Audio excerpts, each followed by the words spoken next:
first we're going to hear from Craig, and he's going to tell us what we're drinking. And then we're going to talk a little bit about Denville's history and some of our founding fathers and mothers. All right, thank you. I guess I'll stand maybe behind this.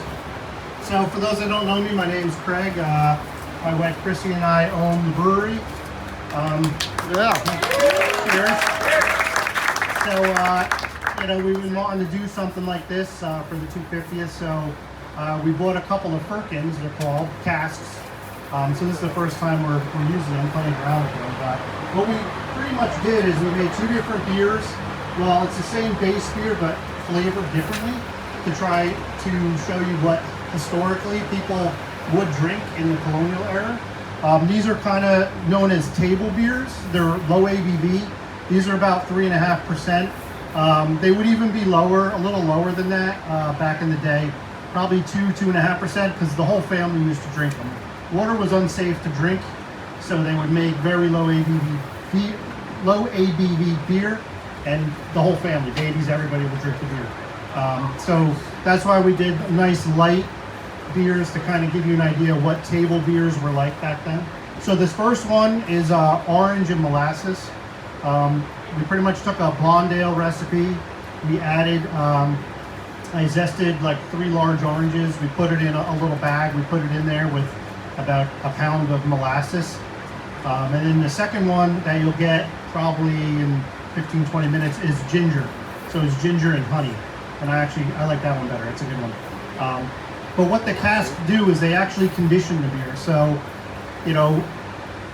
back when they didn't have refrigeration, obviously, so they had to rely on casks, right? Large wooden casks to actually carbonate the beer. So they would make the beer very similar to how we make it today, right? You mash in the grains, you boil it, you would add in any flavorings. Hops were very rare because they were mostly grown in Europe. So the colonies didn't really use a lot of hops. They used other flavorings like orange and molasses, things they could get through trade from the Caribbean. They used spruce needles. We have a spruce beer in the winter, so I didn't want to do a spruce one for the summer. Come back in the winter, try our Just the Tip. We actually brew that with spruce needles. So we tried to use ingredients that would have been somewhat common during the time period. So that pretty much anything you get their hands on, and they would brew beer with any type of grain. Today we traditionally use barley, but back then they would use barley, wheat, oats, corn, you name it, they used it. We now use all those other grains as what we call adjuncts. So in an ale, this ale is mostly barley with a little bit of wheat. Like our Mexican lager or Mexican lagers use barley with a little bit of corn. The American lagers, like Budweiser or Diamond Spring, it uses rice as the adjunct.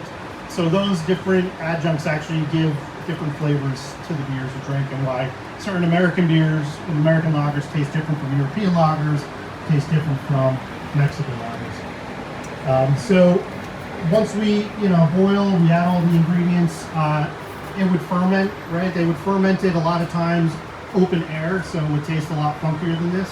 Maybe a little bit of feet taste to it, feet smell. You can actually, a lot of breweries are doing that nowadays. It's called Brett beers. If you've ever gone to a brewery and they have wild fermentation or Brett beers, it's natural yeast. So it tends to be a little funky than the nice clean yeast that we use that are specialized for brewing today. So where the differentiation actually occurs is in the carbonation. All modern breweries today, we force carbonate. So in the big stainless tanks behind you, we inject carbon dioxide into those beers. What we do is what's called crashing the beer. We lower the beer temperature down to 32 degrees. That's what that big tank on the roof is. If you've ever noticed, we have a giant, what looks like a fermenter on the roof. That's actually full of 26-degree glycol. So we pump that down to cool our tanks and control fermentation temperatures. So, now we would carbonate in tank, but back in the day they would carbonate in casks. So once the fermentation is complete, the yeast goes dormant. So in order to carbonate the beer, you would add more sugar back into the beer, and you would put it in a sealed container. So that's what those stainless casks in the back represent. Not allowed to use wood really these days because of health reasons, hard to clean and sanitize. So we have stainless steel versions of the casks. We put the beer in, we put the ingredients in that we want to flavor. I added the molasses for the carbonation, plenty in the other one. And then we seal it up and we let it sit at room temperature for 7 to 10 days. Pretty much the yeast becomes active again. It eats the sugar, it releases carbon dioxide, it carbonates the beers. And also back then, and with casks, the carbonation's a lot lower. So you'll notice it's not flat, it's between flat and what you would kind of expect from a normal beer served these days. So it's a very light carbonation because that's how they did it back then. With wood casks, you cannot carbonate to the levels that we carbonate beers and sodas to today. You would explode the casks. So once the conditioning is complete, we pretty much, if you've ever seen videos, I had to do it in our brewery, first time doing it, so I didn't want to make a mess out here. We hammer in the taps. So we pretty much break, there's a plastic seal. We used to use wood. So you pretty much hammer that tap in. You'll see it at like the German festivals, Oktoberfest, they still use the big wood casks and they hammer in the tap. And then we hammer in what's called a spile at the top. So if you go back there, you'll see that there's like a little wood peg. There's a hardwood peg in the left one still, and that keeps it sealed. And then I'll pull that out when it's time to serve, and I'll put in a pine softwood peg that's porous and allow the keg to go. So now that we've tapped the keg, it's really only good for a couple of days before it starts to spoil, because now we're starting to allow air to get into that cask. So we have to drink it all night. So pretty much, yeah, it's only 9 gallons. It was 72 servings, so I think we can do it. But so we gave everybody about 10 or so ounces. We're going to do another round of the ginger, and then once we're done, it's kind of help yourself, whatever you like better, just come on up and we'll just keep filling the glasses. It's like I said, low ABV, so you'll be fine. But drink a lot of water because it is hot. So just, I guess, some other notes you probably all heard, like they used to drink beer on the ships coming over because, again, they couldn't drink the water. Beer actually wasn't super popular because it was hard to make. They drank like Applejack and distilled stuff, because that you could distill anything and make alcohol, really. So there's not a lot of historical, actual living beer recipes. So beer, as we know it today, did not get popular until the 1800s. So everything you're used to today is really only about 100, 150 years old. So other than that, if any questions, let me know. What's the difference between ale and beer? Well, ale and lager, the difference between ale and lager. So that's really the difference is in the fermentation, the yeast. Ale is what's known as a top fermenting yeast. So it will pretty much eat the sugar from the top down, and that occurs at around room temperature. Lager yeast actually is bottom fermenting, so it'll sink to the bottom and works its way up. And it actually is done at a cooler temperature. So again, everything back in colonial era was really ales, because no refrigeration. Back in Germany, they used to cellar the stuff down in caves, and that is the term for lagering. So the beers would be lagered in casks, in caves, for extended periods of time at like 50 or so degrees. And that's really what would clarify the beer and create it as a lager. But technically, it's just the two different species of yeast that are used in the beers. The beers were also served warm, if you notice. That's why, like, why are they sitting in the sun? I actually had them in my cold room, and I'm like, well, technically I need to get them up to about 50, 55, 60 degrees, because that's when they would drink them. They would keep them in their basement, where it is cooler, especially, you know, this part of the country, right? Basement's always a little cooler. And they would drink everything warm. So it really wasn't until the early 20th century when the American beer companies created their beer, and they pushed cold beer, because they didn't want you to taste it. Just like anything else, right? It's when something's cold, it loses a lot of flavor. So you actually do want to drink your beer warm, especially things like IPAs. You want those to warm up a little bit, so you can actually taste the flavors, the hops, things like that. And lagers you can drink a little colder because they're pretty crispy clean. So, another question? What was small beer? Small beer is essentially like a table beer. So a very low ABV beer. And essentially, like I said, it's when you watch the movies, you know, Lord of the Rings, whatever, they're all drinking beer, and they were probably all drinking table beers. And they actually looked up like, oh, what did they drink out of? I'm like, steins, can we get steins? No, it was like leather cups and things like that. Like they didn't have glass.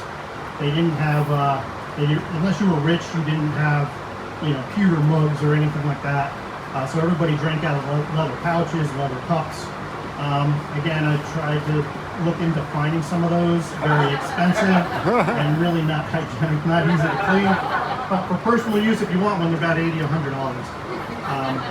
And I don't think anyone would come if we charge, you know, $150 for this cloth.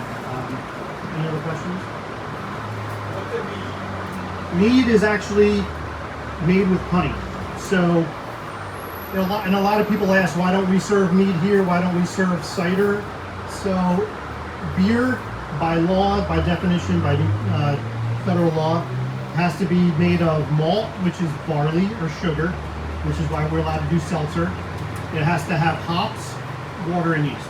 So if you don't have hops, it's malt liquor. So if you've ever, you know, Colt 45 or whatever, had a 40 party and had malt liquor, it's beer without the hops. Mead is made with honey. Cider is made with fruit. And mead, cider, and wine are classified under a wine license in New Jersey. So that's why we're not allowed to make them as a brewery.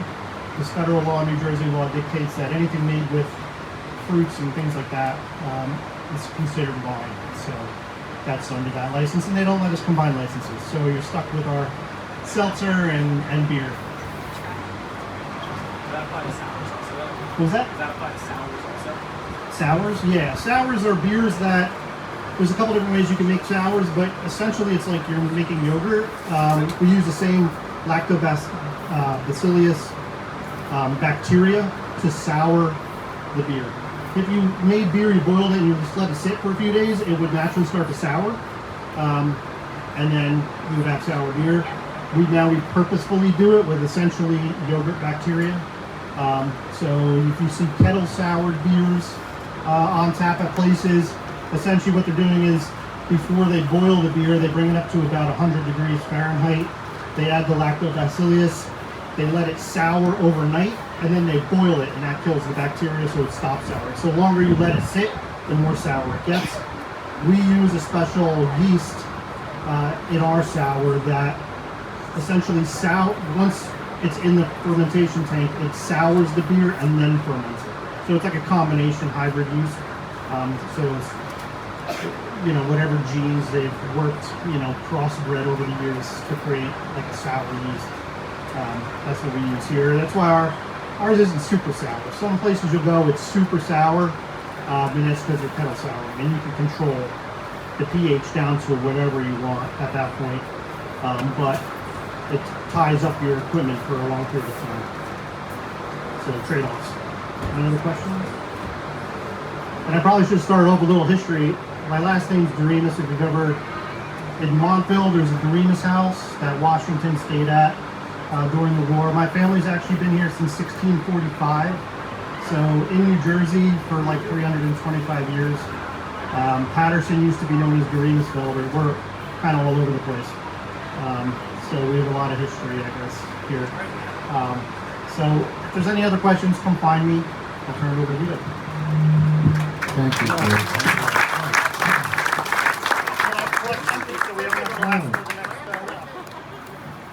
Okay, thank you. I don't know anything about the history of beer and stuff, so if you have questions, you're going to have to ask Craig. We're just going to refer to it generically as beer. My name is Vito Bianco. I am, somebody said I'm the official historian for Denville. There you go. All right. But I've been with the Denville Historical Society for almost 40 years. I'm assisted tonight with Jim Harp, who's our president. And we're going to have a little fun. We're going to talk a little bit about taverns and our founding fathers and some of their drinking habits. So I guess we could start with the first. All right. Now, again, I'm going to try to stay out of your way, but we're looking at these are the two known taverns in Denville, and we'll talk a little bit more. taverns were the cradle of American Revolution. This is where it happened. You go in there, you'd have probably more drinks than you should have. You start debating the issues of the day, and you start picking sides. And this is what taverns were all about. It was a place where you go, you have a drink, and you get the news of the day and debate the issues of the day. And the top picture is the tavern that was in downtown Denville. The right side of the picture, the lower part of the building, that was the 18th century tavern. 1811, they added on to it and called it the Denville House. Don't know what it was called when it was just the one side of the building. The one below, that's down in Union Hill, down by the Opanaki single lane bridge. A lot of people miss this building because you don't want to have a head-on collision on the single lane bridge. This is the Losi Tavern. Both of these taverns school in the upper floor. So you have people drinking downstairs and the kids learning and possibly drinking upstairs. All right, now the taverns, I said, of course, debate issues, news, that's what you get. Taverns were also used as our earliest courthouses, especially on smaller local issues. The problem is that the judges like to drink a lot. And the judges were drunk more times than not. It got so bad that they had to pass sanctions against the judges if they couldn't stay awake or not fall out of the chairs when they were hearing some of the cases. Now these would be smaller types of cases like disorderly drunkenness. Imagine the drunk judge hearing the case on the disorderly drunkenness. Now, as Craig had mentioned, the water was usually unsafe, and consuming fermented beverages like they called it small beer, somebody said, cider, wine, they would do this throughout the day, and it was very common and socially acceptable by everybody. Liquor was inexpensive, and the average colonist, think of this, the average colonist spent a quarter of the household income on alcohol. 1/4 of the income. And they drank probably twice as much as people drink today. Twice as much. Now, even babies, infants, they said they gave babies alcohol to help with their sleep. I'll bet. It helps me with my sleep too. All right, let's start with some of our founding fathers. Here's George. Here he is. Yeah. By the way, George was at both of Denville's taverns. Both of them. As a matter of fact, there weren't too many taverns that George missed along his travels.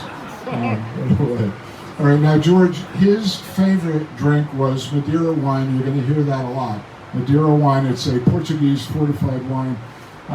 He also drank like porters, they say, porter beer, the dark beers, right? And punch, and a brandy-based cordial known as Cherry Bounce. He liked that. As a matter of fact, he liked that so much, he would fill his canteen with the Cherry Bounce and take it with him when he traveled. Now they said he held his liquor pretty well. He was a big guy, about 6'2", over 200 pounds. But he was considered a heavy drinker even for the time. Even for the time. He consumed up to a bottle of Madeira wine each day, at least one bottle. And apparently his expense accounts for alcohol were astronomical. He had one party towards the end of the Revolution where in today's dollars it would be like $55,000 alcohol. Now, when he was running for president, he would give out intoxicating punches to encourage the voting. Voting was a little different back then, but it served the purpose because he won unanimously, our only unanimously elected president. All right, so we're going to talk here a little bit about the apple brandy. This was also one of the favorites of George Washington. Sometime before 1760, he goes to Monmouth County, and he is entertained by the Laird family, and he is served their famous applejack, and he loves it. He loves it so much he asks them for the recipe, and he is the only person that ever gave the recipe out to him. During the Revolution, this is now 15 years afterward. The Revolution, the Laird brothers enlist, and they fight. And guess where they are? They are directly under the command of George Washington. And under the command of George Washington, they are giving liquors to the troops to help morale. That's what it was, to help morale. Or maybe to face gunfire, more likely. Now, Washington was also a distiller. He was not, just a drinker. He had one of the largest distilleries. By 1799, his plantation at Mount Vernon was producing 11,000 gallons of whiskey a year. 11,000 gallons.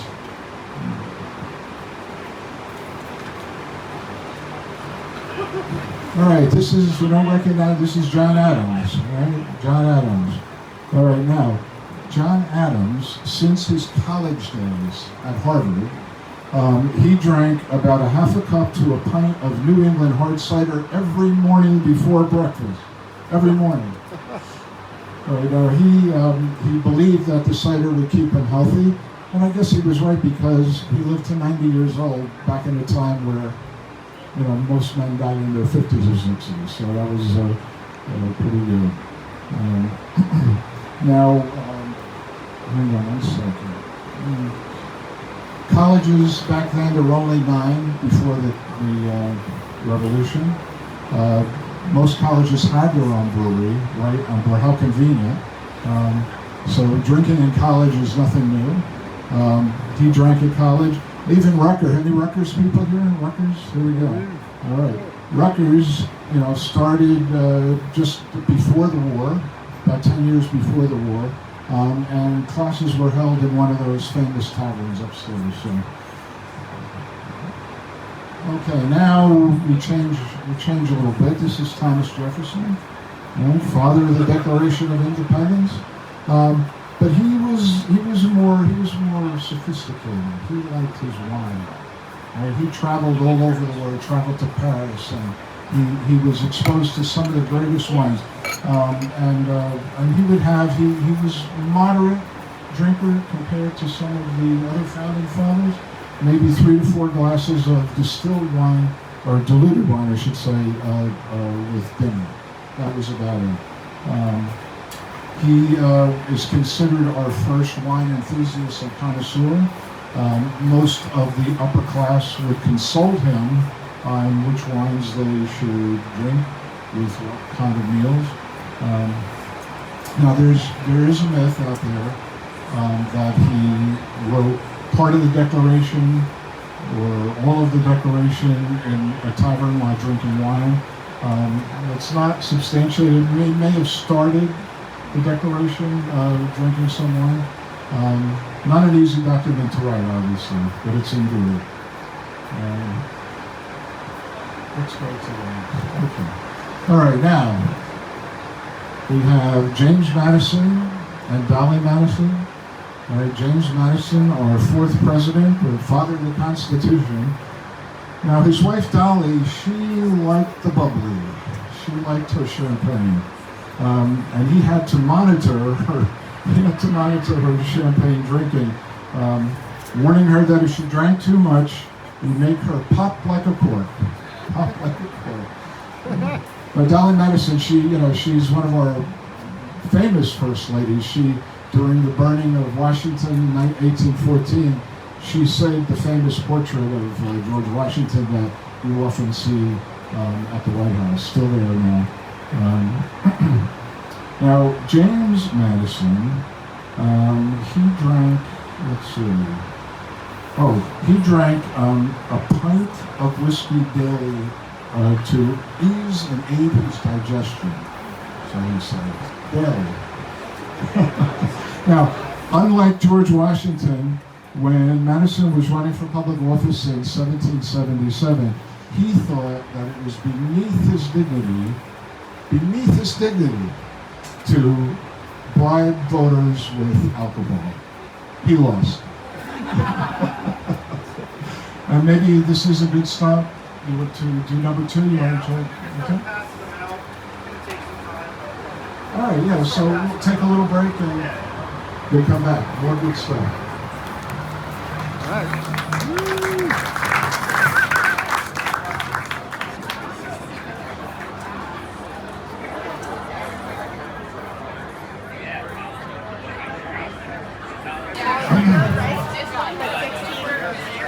Okay, is everybody enjoying beer number 2? Yeah, good.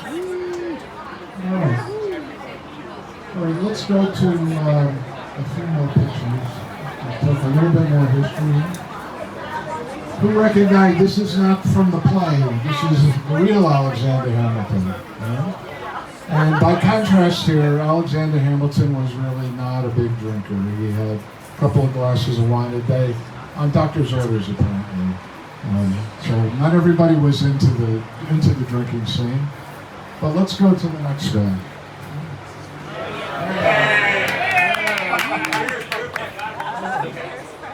All right, Benjamin Franklin was a passionate drinker, they say, a passionate drinker. He praised alcohol. Favorite drink was, again, the Madeira wine, which he famously called constant proof that God loves us. He created and regularly enjoyed his own special batch of a clarified milk punch also. Not really sure what that is. Maybe Craig could explain it someplace. But, now, in 1737, Franklin published a book. It's called The Drinker's Dictionary. Look it up online, Drinker's Dictionary. And it features over 200 colorful tavern terms and slang phrases for being drunk or wasted. Here's a couple of the classics. Right? His head is full of bees. His head is full of bees. He's got the ganders. He's lost his rudder, and my favorite, lost his rudder, and my favorite is he's pissed in the brook. Pissed in the brook. All right, now we didn't want to forget the ladies because women enjoyed drinking alcohol as well. It was a standard part of 18th century colonial life for all social classes. Now Martha's on the left here, Martha Washington, of course George Washington's wife. Richest woman in America, by the way. Richest woman in America. She drank, routinely drank, they say, and served beverages like hard cider, punch, beer, or whatever they call beer in the day, fine wines, and she kept a personal recipe for the cherry bounce, the same that her husband, George Washington, would take in his canteen out when he traveled. Okay. On the right side is Abigail Adams, Mrs. John Adams. All right, now, according to the Massachusetts Historical Society, Abigail Adams rarely drank herself to excess, which means she occasionally drank herself to excess. Hey, Massachusetts Historical Society. All right, so she enjoyed hard cider, and again, the Madeira wine that was very popular. I guess that was kind of like a port wine, the Madeira wine. Don't really know exactly what it was. And she liked to have a glass of wine during wedding celebrations. Now, on a more serious side, there was also alcoholism. And nobody knew it better than Abigail Adams because she had one son become president of the United States and 2 others died of alcoholism. It was a big problem.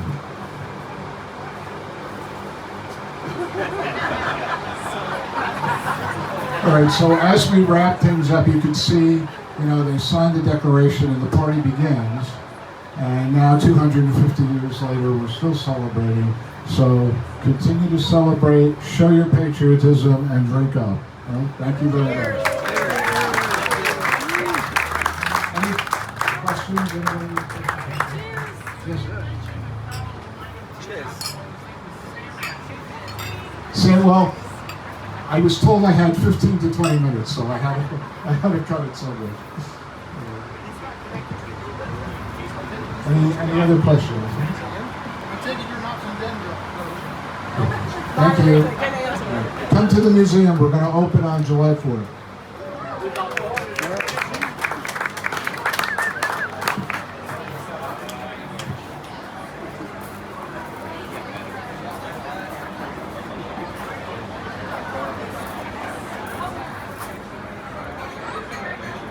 I bet.